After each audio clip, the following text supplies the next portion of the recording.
प्रिय स्टूडेंट, आप सभी कैसे हो। हम आशा करते हैं, उम्मीद करते हैं कि आप सभी स्वस्थ होंगे और मस्त होंगे, अच्छे से एग्जाम की तैयारी कर पा रहे होंगे। आज की क्लास में हम आप सभी के लिए लेकर आ गए ऑब्जेक्टिव क्वेश्चन चैप्टर नंबर 7 यानी हिंदी का क्लास 10th का चैप्टर नंबर कौन सा लेकर आ गए हम, तो 7 आ गया परंपरा का मूल्यांकन, जिसका क्या है शीर्षक है, जिसका शीर्षक जो है परंपरा का मूल्यांकन है। इसका हम ऑब्जेक्टिव क्वेश्चन को करने जा रहे हैं आज के क्लास में, यानी पूरे ऑब्जेक्टिव क्वेश्चन करेंगे। इस चैप्टर का हम बात करें कंप्लीट ऑब्जेक्टिव क्वेश्चन करने वाले हैं आज के क्लास में। कंप्लीट ऑब्जेक्टिव क्वेश्चन इस चैप्टर का हो जाएगा।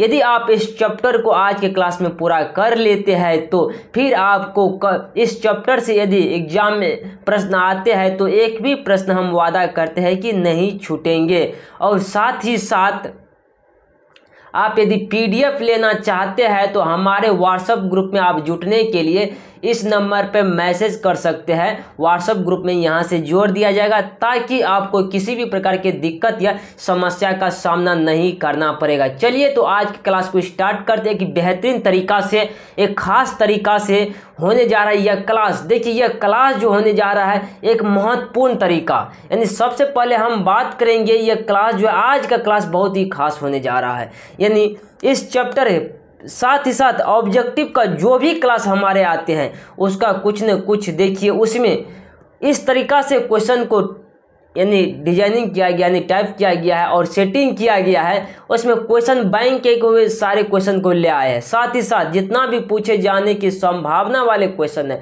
वे सभी को भी ऐड कर दिया। अब यहाँ पे देखिएगा, जैसे हम क्वेश्चन पे जाएंगे, जैसे यहाँ पे बहुत से क्वेश्चन में ईस्वी लिखा है, यह कौन सा ईस्वी में पूछा है या यह प्रश्न जो कि आपको बता देंगे हम। और सारा प्रश्न यानी क्वेश्चन बैंक से भी लिया गया और साथ ही साथ और जितना भी पूछे जाने की संभावना है और इस चैप्टर का कंप्लीट ऑब्जेक्टिव को इसमें क्या किया हम ऐड कर दिए हैं। तो चलिए तो आज की क्लास को एक बेहतरीन तरीका से हम स्टार्ट करते हैं। और मैं आपसे यही कहना चाहूँगा कि आप लोग ग्रुप में ज़रूर जुड़ने का प्रयास करिएगा। चलिए ज़्यादा बातचीत नहीं करेंगे, हम चलते हैं, सीधे सी बात है क्वेश्चन पे अब चलते हैं। अब यहाँ देखिए कह रहा अस्मिता का सही अर्थ है। अस्मिता का सही अर्थ जो है पहचान होता है। क्या होता है? अस्मिता का सही अर्थ पहचान होता है। ऑप्शन नंबर 1 को टिक करिएगा। अब दूसरा नंबर का क्वेश्चन देखिए, सेकंड नंबर का क्वेश्चन कर रहा है लेखक रामविलास शर्मा के गांव का क्या नाम था। देखिए कह रहा है लेखक रामविलास शर्मा के गांव का नाम क्या था, तो ये गांव का नाम जो था उच्च गौसानी था। क्या था? उच्च गौसानी था। ऑप्शन नंबर बी को टिक करिएगा। लेखक रामविलास शर्मा के गांव का क्या नाम था? लेखक रामविलास शर्मा के गांव का नाम था उच्च गौसानी नाम था। ऑप्शन नंबर बी को टिक कर दीजिएगा। कह रहा भौतिकवाद का अर्थ, कह रहा भौतिकवाद का अर्थ भाग्यवाद नहीं है। यहाँ सुनिए ध्यान से इस बात को। कह रहा भौतिकवाद का अर्थ भाग्यवाद नहीं है। किस निबंध की पंक्ति है? कह रहा किस निबंध की पंक्ति है? ये जो है परंपरा का मूल्यांकन की पंक्ति है। कौन सी पंक्ति है? तो परंपरा का मूल्यांकन का पंक्ति है। अगला नंबर पर चलेंगे हम। यहाँ दिखा रहे लेखक रामविलास शर्मा को उनकी किस रचना पर साहित्य अकादमी पुरस्कार मिला हुआ, पुरस्कार प्राप्त हुआ था। पहले इस क्वेश्चन को ध्यान से सुनिएगा, फिर इसका जवाब देने का प्रयास करिएगा। कह लेखक रामविलास शर्मा, इस चैप्टर के लेखक जो है कह लेखक रामविलास शर्मा को उनकी किस रचना पर, कह उनकी कौन सी रचना ऐसा था जिसके लिए उसे साहित्य अकादमी पुरस्कार प्राप्त हुआ था। ये हुआ था निराला की साहित्य साधना। कौन सी? तो निराला की साहित्य साधना के लिए से साहित्य अकादमी पुरस्कार प्राप्त हुआ था। अब यहाँ पे देखेंगे हम, कह रहे लैटिन कवि वर्गील पर किसने एक बड़ी अच्छी कविता लिखी थी। कह रहा लैटिन कवि वर्गील पर किसने एक बड़ी अच्छी कविता लिखी थी। ये जो लिखी थी हम बात करेंगे अभी, तो अंग्रेज कवि टेनीसन ने लिखा था। अंग्रेज के कवि टेनीसन ने लिखा था। इस पे कविता कौन लिखा था? तो अंग्रेज कवि टेनीसन ने लिखा था। ऑप्शन नंबर 1 को टिक कर दीजिएगा। अब नेक्स्ट क्वेश्चन पर हम बढ़ेंगे। कह रहा यथेष्ट शब्द का अर्थ क्या है? कह रहा यथेष्ट शब्द का अर्थ जो है यह पर्याप्त है। क्या है? पर्याप्त है। ऑप्शन नंबर बी को टिक करिएगा। क्या है? पर्याप्त है। यथेष्ट शब्द का अर्थ क्या है? तो पर्याप्त है। ऑप्शन नंबर बी को टिक कर दीजिएगा। अब दूसरा नंबर पर हम देखेंगे कर टेनीसन किस भाषा के कवि है। कह रहा टेनीसन जो है टेनिसन किस भाषा के कवि है? ये जो है अंग्रेजी भाषा के कवि है। टेनिसन किस भाषा के कवि है? तो अंग्रेजी भाषा के कवि है। ऑप्शन नंबर सी को टिक कर दीजिएगा। करा बड़े भाई किस लेखक की रचना है? करा बड़े भाई किस लेखक की रचना है? ये जो है बड़े भाई किस लेखक की रचना है? ये है रामविलास शर्मा जी का है। ऑप्शन नंबर सी को टिक करिएगा। बड़े भाई किस लेखक की रचना है? तो ये जो है रामविलास शर्मा जी की रचना है। बड़े भाई किस लेखक की रचना है? तो रामविलास शर्मा जी का है। ऑप्शन नंबर हम सी को टिक कर देंगे। नेक्स्ट क्वेश्चन पे चलेंगे अब। करा निम्नलिखित में से कौन हिंदी आलोचना के महत्वपूर्ण हस्ताक्षर थे? कराएं निम्नलिखित में से कौन हिंदी आलोचना के महत्वपूर्ण हस्ताक्षर थे? ये जो था रामविलास शर्मा जी था। ऑप्शन नंबर डी को टिक करिएगा। कौन था? रामविलास शर्मा जी था। ऑप्शन नंबर डी को टिक करिएगा।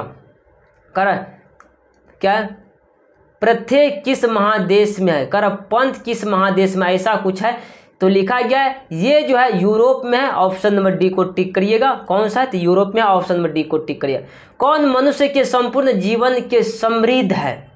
ऐसा पूछा जा रहा है क्वेश्चन। कह रहा है कौन मनुष्य के संपूर्ण जीवन से समृद्ध है? ये जो साहित्य मनुष्य के संपूर्ण जीवन से समृद्ध है। ऑप्शन नंबर बी को टिक करिएगा। नेक्स्ट क्वेश्चन चलेंगे। कह रहा है साहित्य क्या कह रहा है? साहित्य मनुष्य के महत्वपूर्ण जीवन से समृद्ध है। कर आर्थिक जीवन के अलावा मनुष्य एक प्राणी है। कर आर्थिक क्या है? आर्थिक जीवन के अलावा मनुष्य एक प्राणी के रूप में भी अपना जीवन बिताता है और साहित्य में और उसकी बहुत सी आदिम भावनाएं प्रतिबिंबित होती है जो उसे प्राणी मात्र से जोड़ती है। यह गद्यांश किस पाठ का है? ये जो है परंपरा का मूल्यांकन का है। ऑप्शन नंबर डी को टिक करिएगा। क्या करिएगा? डी को टिक करिएगा। ऑप्शन नंबर डी को टिक करिएगा। करा विभाजन बंगाल से विभाजित विभाजित बंगाल से विभाजित पंजाब की तुलना कीजिए तो ज्ञात हो जाएगा कि साहित्य की परंपरा का ज्ञान कहाँ ज़्यादा है और कहाँ कम है और इस नियोजनित ज्ञान के सामाजिक परिणाम क्या होते हैं। उपयुक्त गद्यांश किस पाठ से लिया गया है? कर यह लाइन जो लिखा गया है किस पाठ से लिया गया है? ये लिया गया परंपरा के मूल्यांकन से लिया गया है। तो ऑप्शन नंबर डी को टिक करिए। ये कौन सा पाठ से लिया गया है? तो परंपरा के मूल्यांकन से लिया गया है। ऑप्शन नंबर डी को टिक करिएगा।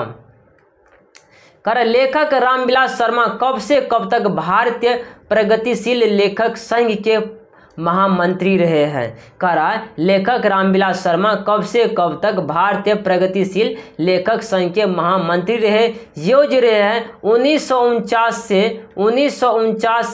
1953 तक 1949 से 1953 तक रहे। ऑप्शन नंबर बी को टिक करिएगा। ऑप्शन नंबर क्या चीज को? बी को टिक करिएगा। करा द्विधात्मक भौतिकवाद मनुष्य की चेतना को आर्थिक संबंधों से प्रभावित मानते हुए उसकी सापेक्ष स्वतंत्रता स्वीकार करता है। यह पंक्ति किस शीर्षक पाठ की? यह पंक्ति जो है परंपराओं का मूल्यांकन का है। ऑप्शन नंबर हम सी को टिक करेंगे।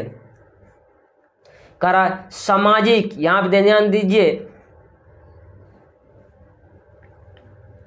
यहाँ पे ध्यान देने का प्रयास कीजिए। करा सामाजिक विकास क्रम में सामंती अभ्यास की अपेक्षा किस सभ्यता को अधिक प्रगतिशील कहा जाता है? ये जो कहा जाता है पूंजीवादी सभ्यता को कहा जाता है। ऑप्शन नंबर सी को टिक करिएगा। पूंजीवादी व्यवस्था को कहा जाता है।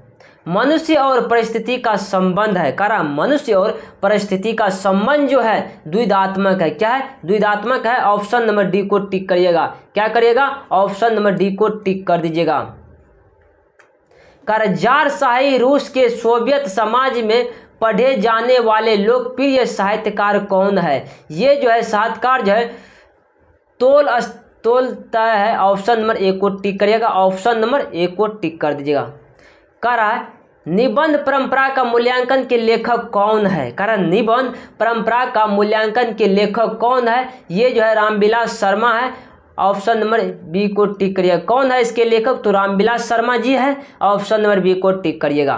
करा हिंदी आलोचना के महत्वपूर्ण हस्ताक्षर डॉक्टर रामविलास शर्मा का जन्म कब और कहाँ हुआ? ये जो हुआ था 1912 ईस्वी में उन्नाव प्रदेश में हुआ था। कौन सा प्रदेश में? उन्नाव प्रदेश में हुआ था। कह रहा परंपरा का मूल्यांकन गद्य की कौन सी विद्या है। कह रहा परंपरा का मूल्यांकन गद्य की कौन सी विद्या है, ये जो निबंध है। परंपरा का मूल्यांकन गद्य की कौन सी विद्या है, निबंध है। ऑप्शन नंबर बी को टिक करिएगा।